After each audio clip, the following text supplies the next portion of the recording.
राजधानी समेत दूसरे जिलों में ग्रिल कटर गैंग सक्रिय हो गया है। इस शातिर ग्रिल कटर गैंग ने शहर में पिछले 2 दिनों में करीब 3 सूने घरों को अपना निशाना बनाकर नकदी समेत लाखों के जेवरात पर हाथ साफ कर चुका है।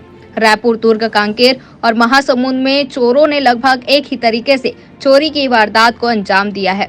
ठंड के साथ बाहरी चोर गैंग का उत्पात भी शुरू हो गया है। साहिबगंज बिहार के चादर गैंग, ईरानी, सोनझरा, तिरची, चादर, बावरिया, कंजर, औरैया, भील, नट और पारधी गिरोह यहाँ चोरी की वारदात को अंजाम देते आए हैं। ये गिरोह शादी सीजन या ठंड में 1 माह पहले से ही शहर में सक्रिय हो जाते हैं।